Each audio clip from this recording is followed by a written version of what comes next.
Physical properties of methane की बात करते हैं जी। हमारे पास जो मीथेन है, सबसे पहले हम इसका स्ट्रक्चर देख लेते हैं। अगर हम स्ट्रक्चर के बारे में बात करें तो हमारे पास क्या है जी, एक कार्बन है, ठीक है। इसके आउटर मोस्ट में 4 इलेक्ट्रॉन होते हैं, ठीक है। इसलिए 4 मजीद बॉन्ड बनाता है, किससे जी, हाइड्रोजन से बनाता है, ठीक है। तो इस तरह का इसका जो है वो स्ट्रक्चर होता है। बेसिकली हम इसको देख लेते हैं यहाँ पर, ठीक है जी। ये हमारे पास जी 4 बॉन्ड बन जाते हैं, किसके साथ, हाइड्रोजन के साथ। यहाँ पर एक हाइड्रोजन है, इसी तरह से यहाँ पर एक हाइड्रोजन है, और यहाँ पर एक हाइड्रोजन अवेलेबल होता है, और यहाँ पर होता है, ठीक है। तो ये जो हमारे पास स्ट्रक्चर बनता है, इसको हम कहते हैं टेट्राहीड्रल ज्योमेट्री, ठीक है। टेट्रा, यहाँ पर मैं लिखती हूँ जी, टेट्राहीड्रल ज्योमेट्री, ठीक है, जियोमेट्री, ठीक है जी। तो ये हमारे पास इसकी बेसिकली टेट्राहीड्रल, इसकी जो चूंकि शेप बन रही होती है 4 कोनों वाला, या हमारे पास 4 इसके जो है वो इस तरह से हम देखते हैं कि क्या है हमारे पास। एक जो है हमारे पास जो है वो टॉप पे हाइड्रोजन होता है, 2 हमारे आगे की तरफ होते हैं और एक जो है पीछे की तरफ होता है, या फिर एक जो है आगे की तरफ और 2 जो है बैकवर्ड होते हैं, इस तरह से, ठीक है। अगर ज्योमेट्रिकली हम देखें तो ये आगे की तरफ होता है और ये 2 पीछे की तरफ होते हैं, ठीक है। तो अगर हम एंगल की बात करें, जो कि हमारे पास क्या है, हमारे पास है जी, इस एक कार्बन हाइड्रोजन बॉन्ड और इस कार्बन हाइड्रोजन बॉन्ड के दरमियान जो एंगल बन रहा होता है वो होता है जी 109.5 डिग्री, ठीक है। डिग्री बिल्कुल एंगल का यूनिट है। जिस तरह आटा या चीनी हम घर पे लेकर आ रहे हैं तो हम कहते हैं 5 किलोग्राम है, 10 किलोग्राम है। इस तरह से डिग्री हम जो है यूज करते हैं एंगल के हम यूनिट के लिए, ठीक है। तो ये है जी इसकी बेसिकली ज्योमेट्री या स्ट्रक्चर। अब हम फिजिकल प्रॉपर्टीज की बात करते हैं। जो मीथेन गैस होती है वो हमारे पास क्या होती है जी, वो हमारे पास जो है कलरलेस। यहाँ पर हम फर्स्ट प्रॉपर्टी लिखते हैं जी, हमारे पास क्या है, इसकी फर्स्ट प्रॉपर्टी है जी कलरलेस। हम इसको लिखते हैं जी कलरलेस, ऑर्डरलेस गैस, ठीक है। इसका कोई ऑर्डर नहीं होता, COLORLESS, कलरलेस, ठीक है। इसी तरह से ऑर्डरलेस यानी कि कोई स्मेल नहीं होती, ऑर्डरलेस, ठीक है। और साथ में हमारे पास क्या होती है, टेस्टलेस एंड टेस्टलेस गैस, ठीक है। यहाँ पर हम लिखते हैं जी TASTE, टेस्ट लेस गैस, ठीक है। ये हमारे पास गैस होती है, ठीक है जी। इसको चले हम ठीक करके लिखते हैं, ये हमारे पास टेस्टलेस क्या है जी, गैस है, ठीक है। उसके बाद हम नंबर 2 प्रॉपर्टी की अगर बात करें तो हमारे पास क्या है, ये चूंकि हम लेते हैं ये लाइटर होती है एयर से, ठीक है। हम जो है इसको अगर देखें तो इसकी जो है डेंसिटी है, हम कहते हैं बहुत कम होती है, लाइटर देन एयर। चूंकि गैस फॉर्म में है लेकिन चूंकि ये बहुत ही छोटा सा इसका मॉलिक्यूल होता है तो ये लाइटर होती है, यानी कि हल्की होती है हवा से भी।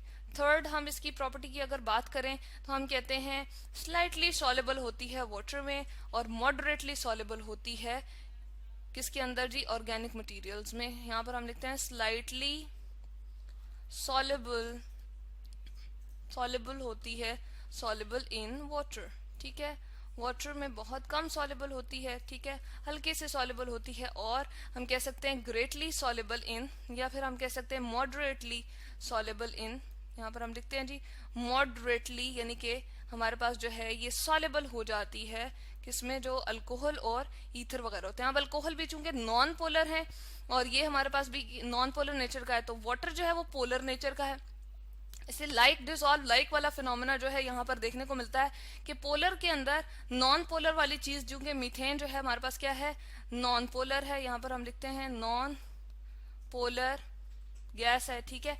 तो इसलिए नॉन पोलर के अंदर बेस्टली हमारे पास सॉल्युबल हो जाएगी। अल्कोहल और ईथर जो मैं यहाँ पर बता रही हूँ जी, वो हमारे पास क्या है, वो हमारे पास है जी, यहाँ पर मैं लिखती हूँ ETHER, ईथर। ये भी हमारे पास नॉन पोलर है दोनों, ठीक है।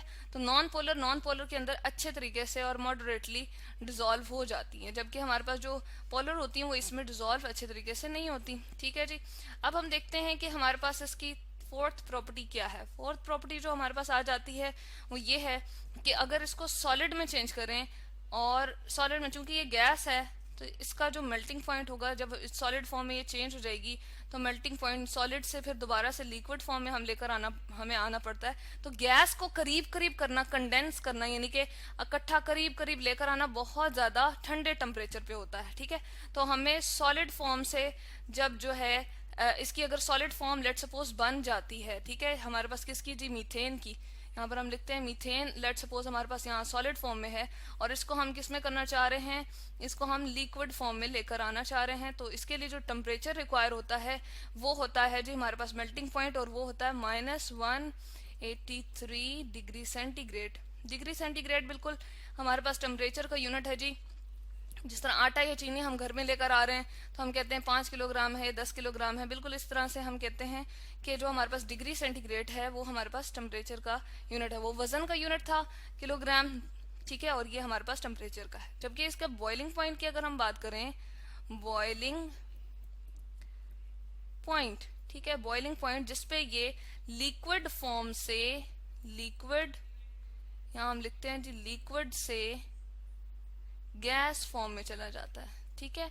तो वो हमारे पास कितना है जी, बॉइलिंग पॉइंट की मैं यहाँ पर बात करती हूँ, वो है हमारे पास 162। अब ये टेम्परेचर ज्यादा है, ठीक है, माइनस में जो चीज हमारे पास छोटी होती है वो बड़ी होती है असल में, यानी कि ज्यादा टेम्परेचर होता है। तो ये हाई टेम्परेचर है, हाई, इसको हम लिखते हैं जी हाई टेम्परेचर, ठीक है, हाई टेम्परेचर होता है। जबकि दूसरा वाला जो है हमारे पास, वो ये वाला जो ऊपर वाला है ये हमारे पास लो टेम्परेचर है, ठीक है, लो टेम्परेचर, ठीक है जी। तो ये हमारे पास जो है इस तरह से हमने देखा कि कम टेम्परेचर पे वो सॉलिड से लिक्विड में चेंज हो रहा है, लेकिन हाई टेम्परेचर रिक्वायर्ड है जब उसको लिक्विड से दोबारा गैस में लेकर आना है, ठीक है जी।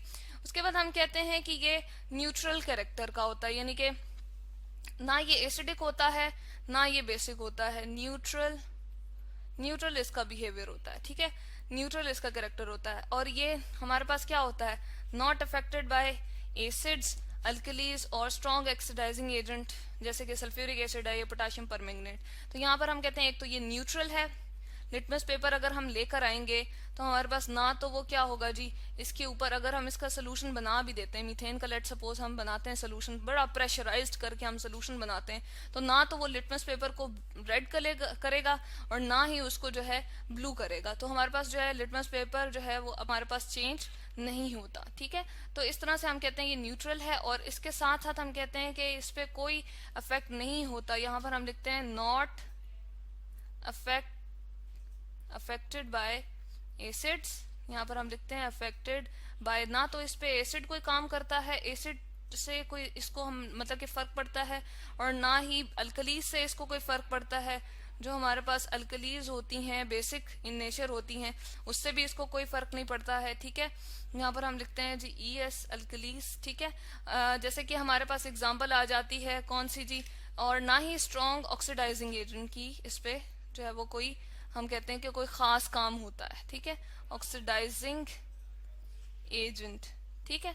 जैसे हमारे पास आ गया H2SO4 आ गया, या फिर हमारे पास KMNO4 आ गया, ठीक है। तो इनका कोई भी हमारे पास जो है वो इसके ऊपर असर नहीं होता, ठीक है। KMNO4 को हम ठीक करके लिख देते हैं। तो ये है जी हमारे पास physical properties of methane. Colourless, odourless और टेस्टलेस गैस होती है, ठीक है।